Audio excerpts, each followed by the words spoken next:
안녕하세요. 권윤광TV의 권윤광입니다. 오늘은 10월 6일 일요일 오전입니다. 일요일. 오늘 주말을 보내고 여러분들 계시죠? 편안히 쉬시기 바랍니다. 오늘 아침 방송은 여러분들에게 속보를 어제 밤에 그냥 계속 뜨더만요. 여러분들 보도 보셨으리라고 봅니다만, 문다혜, 문재인의 딸 문다혜, 그 문다혜가 술을 잔뜩 먹고 차를 운전하다 차선 바꾸다 택시하고 교통사고를 내서 그래서 이 건이 되는 것 같습니다. 술을 그 문다혜를 그 술을 얼마나 먹었나 이렇게 음주 측정을 했더니 면허 취소하는 기준을 훨씬 넘어서까지 술을 먹었다. 근데 그 시간이 언제냐? 새벽 3시가 됐답니다. 참 이렇게 보면요. 이 한 가정을 보면요. 그 가정에 아버지 어머니가 사회적으로 문제를 많이 일으키는 사람들, 그 아이들도 또 문제를 많이 일으키더라고요. 제가 주변에서도 보면 그래요. 그래서 옛말에 콩 심은 데 콩나고 팥 심은 데 팥난다는 옛말이 있는지 모르겠습니다. 여러분들 이재명이도 보세요. 이재명이 그 뭘 찢어버린 데는 찢어버린 데는 참 보통 사람으로는 얘기하기 어려운 괴물 같은 사람. 그 사람 부인 그 해경경 씨인가 뭐 김혜경인가 하는 사람 보세요. 법과 문제 그것도 아들 문제. 여하튼지 그게 특별한 경우가 아니에요. 그 부모가 어떤 문제가 있으면 자녀들도 문제가 있더라고요. 아니 부모가 대통령을 하여튼 뭐 엉터리 지냈거나 혼일 없이 공과 없이 지냈다 하더라도 대통령을 지냈으면 그 자녀들은 좀 자숙을 하고 좀 그 자녀들 도리를 좀 잘 지켜야 되는데 아니 남자도 아니고 뭐 요즘은 남자 여자 딸 건 아닙니다만 문제가 술이 잔뜩 취해서 운전하고 가다 교통사고를 내서 입건이 된다 하니 참 어이가 없습니다. 콩 심은 데 콩나고 팥 심은 데 팥난다. 참으로 옛날 선조들이 어쩌면 이렇게 명언을 얘기했는지 모르겠습니다. 그 다음에 오늘 본 방송 말씀드릴 것은요. 여러분들 뉴스 보셨죠? 이스라엘에서 레바논 헤즈볼라 그 본부 기지 거기를 폭격을 해서 아주 정조준 폭격을 해서 지금 현재 거기가 그 수장들이 다 사망을 했다고 합니다만 지금 레바논의 그 공습이 계속 이루어지고 있잖아요. 헤즈볼라하고 무장단체들하고 이스라엘하고 폭격을 하고 있답니다. 그래서 대통령께서 긴급히 군 수송기를 보내서 그 레바논에 있는 국민들을 빨리 귀국을 시켜라, 철수시켜라 이렇게 말씀했는데 즉시 군 수송기가 날아가서 그것도 논스톱으로 공중 흡입 기름 넣는 공중 그 수송기를 기름을 넣어가면서 거기 레바논에 도착해서 교민들을 무사히 태워가지고 서울 성남에 있는 서울공항에 도착을 했다. 근데 그 인원이 97명이고 97명 중에 30%가 넘는 숫자가 젊은이였다. 어린이였다. 요즘 현재 서울공항에 도착한 거예요. 여기 서울공항에 도착해서 어린이들 내리고 엄마가 지금 현재 아주 그 즐거운 낯으로 이렇게 했습니다. 뭐 가방을 들고 보따리도 들고 아기를 안고 뭐 이렇게 이제 공에서 내리는 서울공에서 내리는 장면입니다. 아주 참 이걸 보면서 한국의 국격이 얼마나 커졌는지 이렇게 느껴집니다. 지금 이게 서울공항에서 비행기 그 트랩을 타고 지금 이제 쭉 내려오는 이 모습입니다. 정말 얼마나 이거 기쁘겠습니까? 그냥 우리나라는 어떤 문제가 있으면요, 윤석열 정부는 즉발 대처하는 거에 대해서 말이죠. 그 대처 능력이 대단해요. 아마 한국에서 그 레바논에 철수시키는 건 최초로 아마 했을 겁니다. 자국민 보호 우선적으로 하는 거.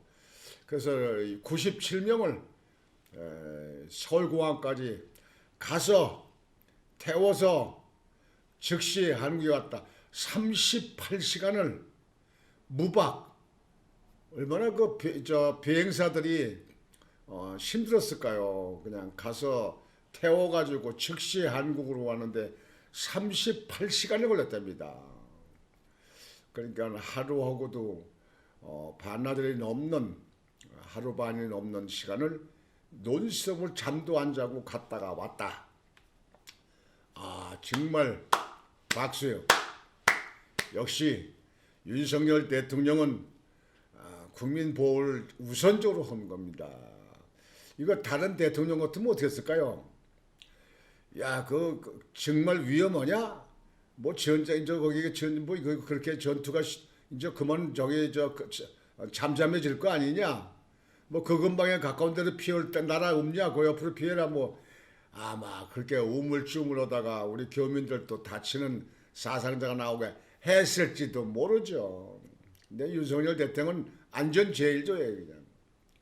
생각해 보세요. 전에 새만금에 무슨 잼버리 대회인가 뭐 언제 할 적에 그쪽에 세계에 있는 각 나라의 잼버리 불러가지고 놓고는 거기에서 대피 시설이고 무슨 폭염에 대한 준비 아무것도 없이 그렇게 만들어 놓고 말이죠. 이거 진짜 전라도에서 한 거 아니에요 그게요. 그쪽의 나라 개망신당할 뻔했습니다. 아주 그때 큰 사고 날 뻔. 잘못하면 전쟁도 일어나요 그거. 근데 윤석열 대통령이 즉발 그냥 그냥 행정요원이고 그냥 뭐 군요원이고 뭐고 그냥 정부가 개입해 투입해가지고 그 수소문했잖아요. 그때 대처 능력이 얼마나 잘했습니까 그게. 윤석열 대통령 정말 잘하십니다. 수출 많이 하시고 그리고 국내 이 안보를 튼튼하기 위해서 아주 그냥 외교를 잘하잖아요. 안보를 튼튼히 했잖아요. 국방 지금 현재 수출이 방산 수출이 얼마나 많습니까 지금 현재 수십조 수백조 들어요. 탱크 장갑차 비행기 막 나가요. 원자력 발사도 그냥 지으다 나가 수출하고 정말 잘합니다. 그런데 무슨 정신 빠지고 덜 된 사람들 뭐 탄핵 얘기가 나오대요. 아유 정신 빠진 사람들. 여하튼 이렇게 레바논에 있는 97명 되는 사람이 무사히 한국에 도착했다. 근데 그 사람들이 얼마나 고마우겠습니까? 아주 고맙지 않겠어요? 근데 이 애기들 참 이쁘네요. 머리에다 그 리본 꽃을 달고 말이죠. 배낭을 짊어지고 요 애기 오고 지금 이 군인이 지금 현재 태극기가 그린 그림을 이렇게 보여주는군요. 태극기. 팔뚝에도 군인이 태극기를 갖다 딱 이렇게 달았네. 이렇게 태극기가 아주 세계 만방에 비치고 있습니다. 지금 이 장면이 외국의 언론사에도 떴더라고요. 아주 참 정말 잘했어요. 폭탄 떨어지는 레바논에서 무사히 돌아와 다행. 수송기 타고 온 레바논 교민들 감격 감격 감격 눈물이 난다. 밤마다 폭탄이 떨어지는 곳에서 이렇게 안전한 대한민국으로 무사히 올 수 있어서 너무나 감사하다. 대한민국 사람이라는 게 그 어느 때보다도 자랑스럽다. 교민들의 이야기입니다. 정부가 레바논에 급한 KC-330 공중급유기 수송기를 타고 5일 오후 경기 성남시 서울공항에 도착한 정양희 씨는 70세 노인입니다. 귀국한 소감을 묻는 질문에 눈물을 흘리며 이같이 말했다. 아, 참. 이스라엘이 레바논의 친이란 무장조직 헤즈볼라를 공격하면서 정세가 급박하게 전개되고 있는 레바논 교민 96명과 레바논 국적가족 1명을 태운 KC-330은 이날 오후 12시 50분쯤 서울공항에 무사히 도착했다. 참 이게 38시간이나 공중 급유기를 기름을 넣어가면서 가서 태워가지고 그렇게 한국에 무사히 왔습니다. 참 이게 정부에서는 이 비행기가 그 수송기가 레바논에 가져와서 공항에서 잘 착륙하고 이륙하는데 문제가 있지 않을까 해서 걱정을 해서 거기에 대한 2차 대비까지도 했다고 합니다. 정말 아주 잘했어요. 정말 마음이 뿌듯합니다.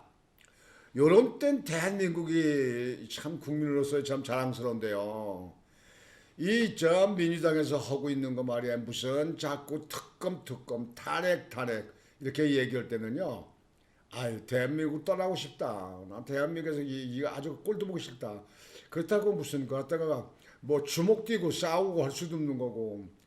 주먹 쥐고 싸우는 거라면 한번 제가 붙어보죠. 예, 저도 좀 운동도 하고 특수 훈련도 받았잖아요. 한번 하죠 그냥 한번 하는데 그건 아니잖아요. 지금 대한민국이 민주주의 아니에요. 지금부터 전쟁터도 아니고. 여하튼 이 정치인들이 국민들을 실망시키는 일이 너무나 큽니다. 그 피해도 너무 큽니다. 속이 터져요. 국민의힘도 요즘에 하는 거 보면 그렇고요. 네 명이나 지금 현재 그 김건희 특검, 최상병 특검 오는 거 같다 하는 거, 그 야당 안에서 오는 거, 야당이 찬성하는데 그쪽에 쫓아갔잖아요. 4명. 4명 공개 안 해요? 공개 안 해? 아니 그렇게 이름 밝히는 게 두려우면 국회의원 빠지 뭐라 달고 있는 거예요? 왜 국민의힘에 들어왔어? 민주당으로 가지. 아이고 정말 속이 아닙니다. 이렇게 레바논 소식을 말씀을 드리고요. 그 다음에는 이재명이 소식 좀 얘기 좀 할게요. 이재명이 요즘에 그 재보궐선거 있잖아요. 지방자치단체장 재보궐선거. 거기에 강화에 가가지고 강화 군수 뽑잖아요. 근데 강화에 가가지고 그 유세 중에 그 군청 그 앞에서 유세했다는데 실정 심각하면 도중에 끌어내리는 게 민주주의. 이게 이제 지금 현재 실명을 말하지 않았습니다만 이걸 대통령을 비껴가지고 지금 탄핵이 요즘 얘기 나오잖아요. 탄핵 같은 소리 하고 자빠졌던데 정말. 이 정치인들 말이죠. 정말 그 국민들 눈높이에 못 가고 있어요. 박근혜 대통령 때 탄핵 얼쩡물쩡 해가지고 당했죠. 지금은 탄핵 어림도 없습니다. 여러분들 지난번에 10월 3일날 광화문에 모여있는 보수 우파 전광훈 목사가 주최하는데 거기 나온 그 사진을 보셨습니까? 무슨 우리나라 언론에서 제대로 다 자세히 방송도 안 하더만요. 정말 대단했습니다. 어이 민주당에서 그렇게 한번 사람 좀 뭐지 한번 끌어봐요. 아니 그렇게 모아봐. 그런데요 또다시 탄핵한다. 그건 그건 웃기는 얘기예요. 게임도 안 돼요. 아니 윤석열 대통령이 대통령 하는데 무엇을 잘못해서 탄핵 얘기 나옵니까? 뭐예요? 잘못한 게 뭐야? 이? 아 이재명이 저기 저 조사하고 이재명이 재판하고 이재명이 그 저 구형 내리고 이제 선거를 갖다가 11월 15일 날 25일 날 이렇게 하게 돼 있는데 그거 윤 대통령하고 무슨 관계가 있어요? 이게. 그건 검찰이 하는 거고 판사가 하는 거 아닙니까? 거기에 죄 의혹이 있으니까 재판받는 거 아니에요? 근데 내가 죄가 지고 내가 잘못한 의혹이 있고 내가 재판하는 거는 잘못되고 죄 없는 박근혜 대통령 대통령 끌어내리고 재판받고 해서 그냥 나중에 대부분 다 무죄더만. 무죄 아니요? 내가 만든 얘기요? 근데 그런 거는 잘하는 거고 예이 고얀 사람들이 인간이라고 밥 먹고 살면서 밥만 먹고 쓰면 다 인간이냐. 인간 같아 인간이지. 이게 말이야 저래 이게 뭐 실정 시각하면 도중에 끌어내는 게 민주주의라. 솔직히 이 말은요 이재명이 당대표 끌어내리는 거가 이 말이 맞는 거 아닌가 싶어요. 예? 아니 심각하면 도중에 끌어내리는 게 민주주의라며 그러면 이재명 당대표는 지금 정당하고 옳습니까? 아 그런데 옳은데 왜 방탄하고 왜 조사도 안 가고 피올라리고 왜 엉뚱한 얘기하고 그러는 거예요? 예? 아니 검사가 왜 저기 구형을 갖다가 예? 2년씩 3년씩 했는데 왜 거기에 대해서는 변호사가 그렇게 많이 있으면서 그 유명한 변호사를 또 하더만 아니 왜 거기에 대해서는 어떤 조목조목 반대 증거 증인을 못 대는가? 이거 딱하다 딱해. 차관 이 대표가 말이죠. 이런 사람들이 있으면요. 대한민국에는 말이죠. 항상 소란스럽기만 해. 이 정치인들이 국민들에게 기쁨을 주고 희망을 주고 그리고 미래를 위한 어떤 정책을 내놔야 되는데 말이죠. 그냥 당정 자기들의 주변에 걸리는 거에 발목이 잡혀가지고 맨날 그것 모면하려고 그냥 검찰이나 그저 무슨 특검 해가지고 뭐하고 말이지. 맨날 용산 그 대통령실 있는데 김건희 씨나 흔들고 물고 늘어지고 말이지. 아이고 지겨웠다 지겨워. 대통령 사람 없어서 정치인들 저런 사람들 300명씩 많았고 피땀 흘려서 이런 세금 낸 거 세금 국민의 혈세 갖다가 다 퍼넣는지 이해가 안 간다고. 우리 주변에 있는 선배들이란가 우리 주변에 있는 사람들이 아주 저녁에 만나면 그냥 열불나게 그 얘기하더라고요. 열불나게 뭐 저한테 그냥 막 그냥 그걸 한다. 아니 뭐 내가 거기에 뭐 관여할 수 힘이 있는 사람인가 뭔가 그냥 막 그냥 그렇게 큰 소리 치더라고요. 선거를 기다릴 정도가 못 될 만큼 심각하다면 도정에라도 끌어내리는 것이 민주주의고 대의정치라고 정했다. 맞는 얘기네. 이재명이 대통령엔 실정한 거 없어요. 대통령은 잘하고 계십니다. 잘하고 계셔요. 김건희 씨는 정치적으로 당신들이 자꾸가 들모으리고 이용하는 것 뿐이고 이재명 대표는 지금 전에 전가 사범은 그렇다 치고라도 지금 이번에 그 검사 구형한 것이 선거법에는 2년 그리고 지금 현재 또 하나 있잖아요. 그거는 3년 받았잖아요. 3년. 참으로 이러면서 앞으로 지금 재판받을 게 몇 가지입니까 지금? 뭐 11가지인가 몇 가지 된다고 그러는데 하여튼 참 야당 정치인들 좀 국가와 국민을 위해서 말이야 좀 생산적이고 좀 민생을 다루는 거 좀 나가면 하면 안 돼요? 그 172명인가 뭐 전부 다 해서 야는 뭐 192명이라고도만 그 사람들 뭐 하는 거예요? 또 거기서 잘할 수 있도록 좀 국민의힘에도 좀 대책을 세웠으면 좋겠는데 지난번에 특검 김건희 특검 오는 거 예? 그저 표결하는데 국민의힘에 있는 4명이 그쪽에 들어가서 그쪽을 찬성했다는 거예요. 그 4명은 정치 생명 오래 갈까 모르죠. 뭐 유권자들이 요즘엔 하도 참 교묘해서 말이죠.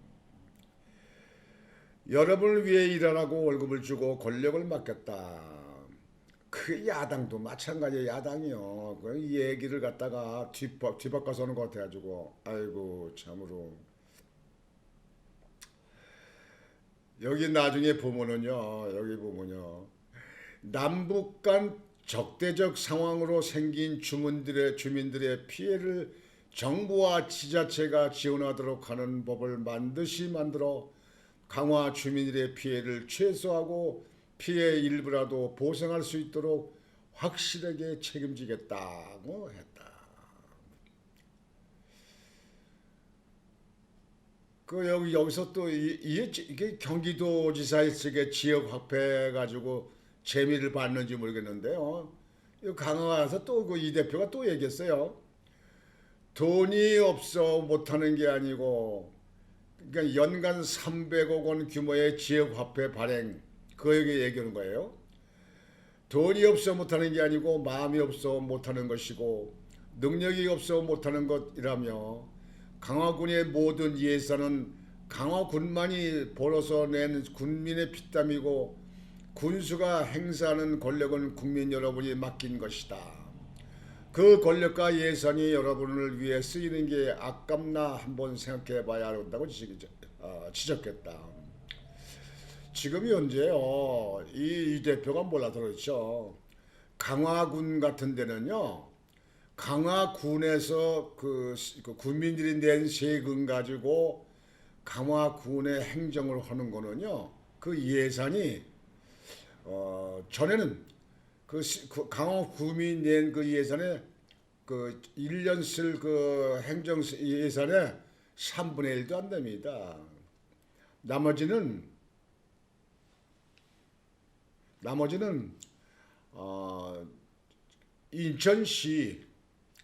인천시에서 예산을 교부금으로 주는 겁니다. 뭐 정부에서도 좀 주는 것 군단이 내려오는 게 있지만요. 인천시에서 나머지 예산을 다 충당합니다. 그러니까 절반 이상이 인천시 예산이 없으면 강화군은 자체적으로 공무원들 월급 주고 뭐하기도 쉽지 않습니다. 이런 사안을 아는지 모르겠어요. 물론 대통령이 계속 거부권을 남발하는 상황이라 이 법률조차 어떻게 처리될지 모르겠지만 설마 이런 것까지 거부하겠나 하는 생각이 든다며 강화 군민을 포함한 국민들이 북한의 불필요한 공격 행위로 피해를 더 입지 않도록 최선을 다하겠다고 밝혔다. 이 대통령이 거부권 오는 거요. 거부권 하지 않도록 여야가 협의해서 그 국회는요. 대한민국 국회는 민주당 의원들만 있는 국회가 아닙니다. 국민의힘에 있는 국회의원들도 있어요. 그래서 여야가 협치를 해야 된다 하는 것이 민주주의입니다.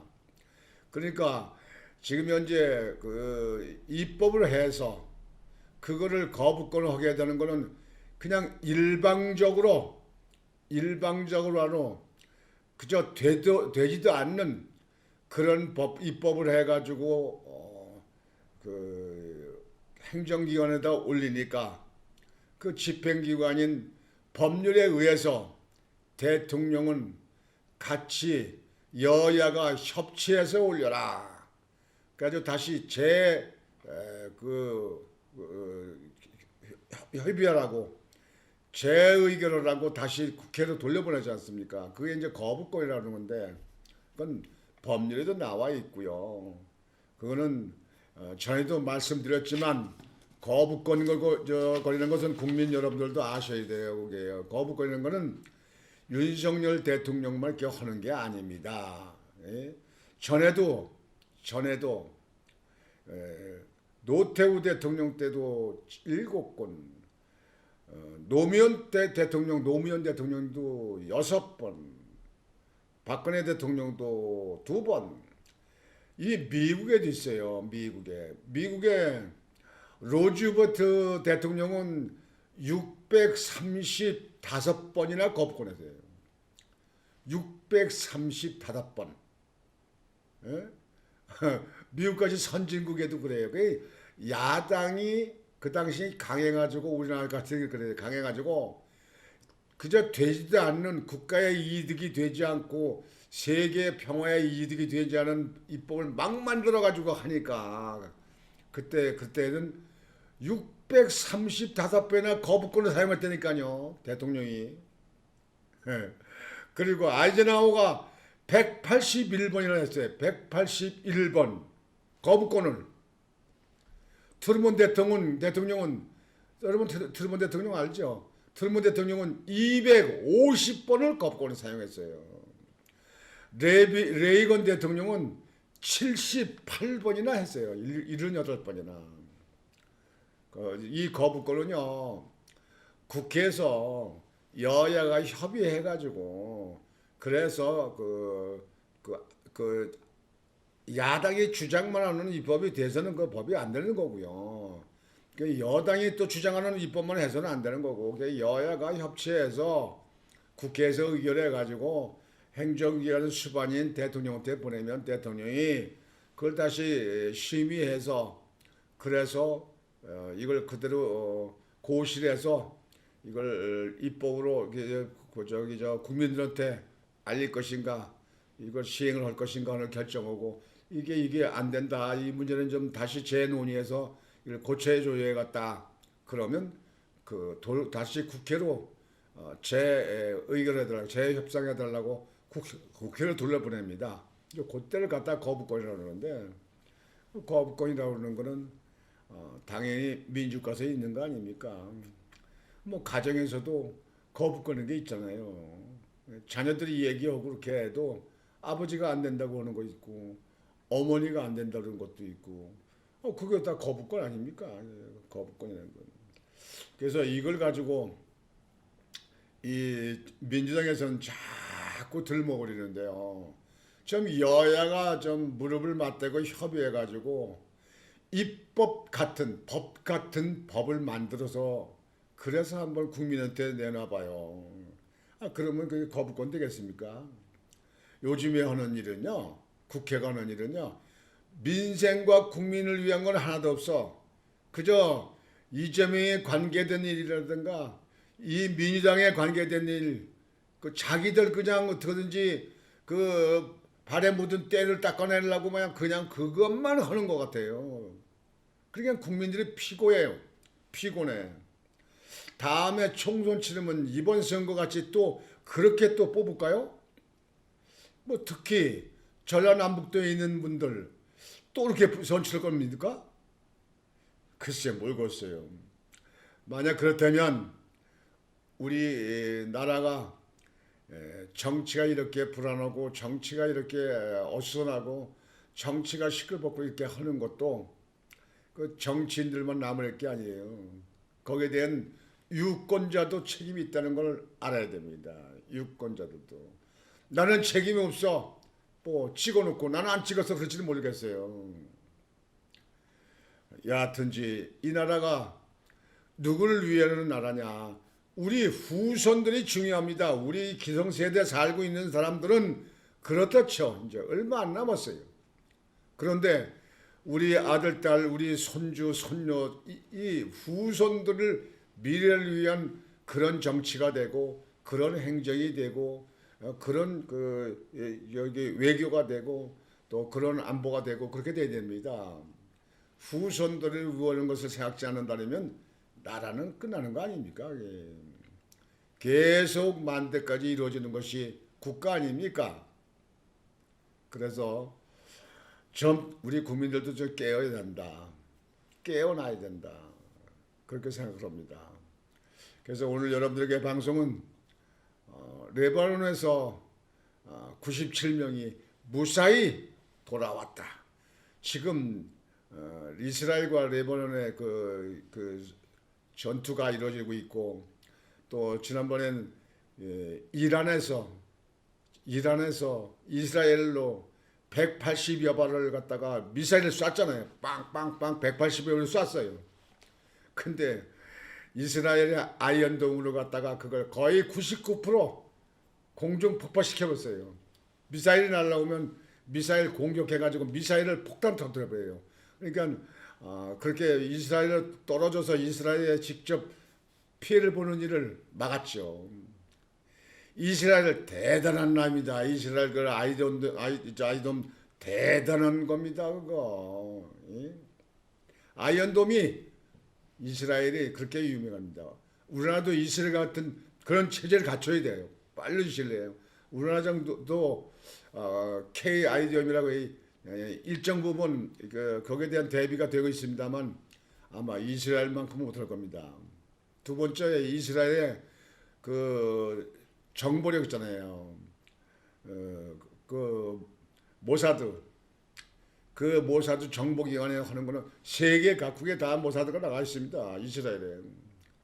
지금 이북의 정보도 상당수 그냥 그 실시간으로 정보를 빼냅니다. 그 모사드에서. 뭐 우리나라도 정보기관도 참 잘했었는데요. 이 문통 정부 때 그 국정원 수사권을 갖다가 말이죠. 그냥 간첩 잡고 그런 거 갖다가 경찰 넘기고 뭐 그냥 국정원에 그냥 막 그냥 되다는 사람들이 들어가서 하고 뭐 하는 바람에 국정원 지금 현재 옛날같이 그렇게 수사하고 조사한다는 그런 조직이라고 보기는 제가 볼 때는 어렵습니다. 빠른 시일 내에 옛날식으로 그게 복원이 돼야 되는데요. 하여튼 우리나라 이 수사기관의 정보 처리가 과연 이스라엘의 모사드 같이 그만큼 정보력을 갖고 있겠는가? 그것은 의문입니다.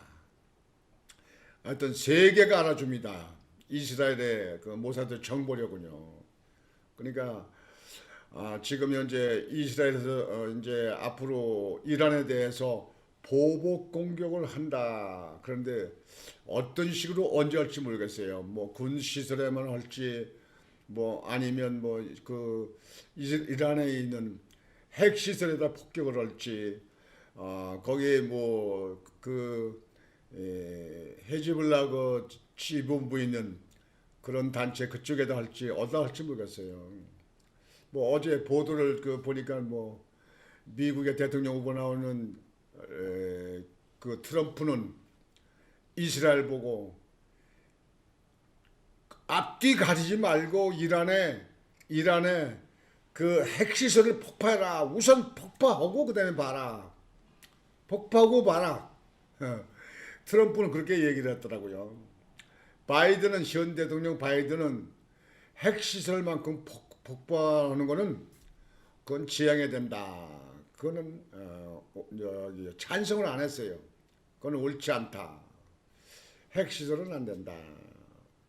그 핵시설을 폭파하게 되면요, 그 핵시설 폭파해가지고 거기서 오는 그 환경이든지 국민이든가 그 이웃나라든가 그 피해가 얼마만큼 있을지 모르거든요. 그게.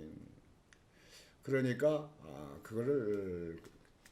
그걸 바이든 정부에서는 그거를 오케이를 안 했어요. 그거를 이스라엘한테 자중해야 된다. 그건 안 된다. 이런 식으로 얘기를 했어요. 근데 대통령 후보 나오는 트럼프는 이스라엘 보고 무조건 이란의 보복 공격으로 핵시설부터 때려 부숴라. 난 무슨 속셈인지 모르겠어요. 이란하고 이스라엘하고 이란하고 이 지금 전쟁이 보복 공격을 통해서 더 크게 확대되면요.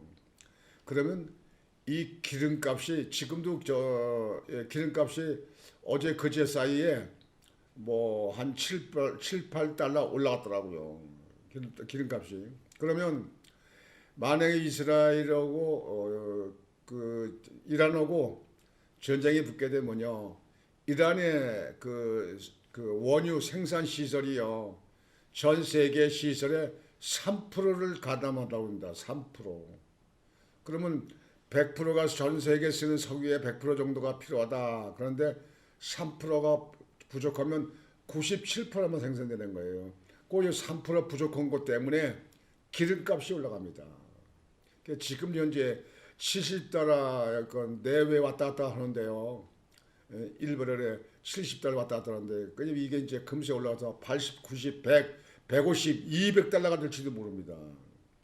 그 오일 쇼크 우리나라가 가장 우리 경제에 타격을 주고 가장 급히 그 효과가 있는 게 오일입니다. 기름입니다. 우리는 기름 한 방울 생산되지 않기 때문에 기름입니다. 기름값이 만약에 지금 70달러에서 100달러 됐다. 엄청난 경제 타격을 봅니다. 그런데 100달러에서 이게 150달러가 왔다. 전쟁이 더 격렬해지면 그렇게 됐다. 그러면 우리나라는 모든 그 기업에 생산되는 것이 적자 생산이 됩니다. 그래서 우리나라는 그렇게 원유에 미치는 영향, 그 기름에 미치는 그 영향이 우리나라 경제는 가장 큽니다. 여러분들 그걸 아셔야 됩니다. 여러분들 기업을 안 해보셔서 그렇지 기업을 하는 사람들은 아주 민감합니다. 뭐 우리들 여러분들 자동차의 기름값 그 얼마 올랐다 그게 중요한 게 아니에요. 우리나라는 기업이 수출을 해서 먹고 나는 사람 나라가 우리나라 아닙니까? 근데 그 기름값이 올라보세요. 대단한 타격이 옵니다. 뭐 어느 거그렇 이게 만약에 정말 이란하고 그 보복격을 이스라엘에 그냥 뭐 이스라엘 누구 말 듣습니까? 그냥 자기네 국민 보호 자기 나라 보호를 위해서는 아주 목숨 걸고 내세는 사람들 아닙니까? 그런데 이스라엘에 있는 사람들이 만약에 이란하고 전투가 더 심각해진다. 그러면 기름값이 천정부치로 올라가게 됩니다. 이게 70달러에서 100달러, 150달러 이렇게 올라가게 되면요. 우리나라 기업들은 다 문 닫아야 됩니다. 이게 생산을 못 합니다. 다 역마진 아니에요. 적자. 그렇게 생각이 돼서 오늘 일요일날 여러분과 같이 이런저런 얘기를 나누면서 여러분들과 같이 공유하고자 이렇게 말씀을 드렸습니다. 오늘 일요일 돼서 여러분들 집에서 쉬고 계실 텐데요. 여러분들 오늘도 좀 편안하시고 행복하시고 즐거운 일요일 되시기 바랍니다. 또 내일부터 시작한 또 한 주일 또 여러분들 열심히 일하시려면 에너지를 축적해야죠. 또 이번에 주중에 또 10월 9일 또 공휴일이 또 있잖아요. 이번 주에 또 하루 쉬는 날이 있어서 그래도 마음엔 여유가 있으시겠습니다. 오늘 이렇게 방송은 여러분들에게 드리고 방송을 마치겠습니다. 권중왕TV의 권중왕이었습니다. 여러분 안녕히 계십시오.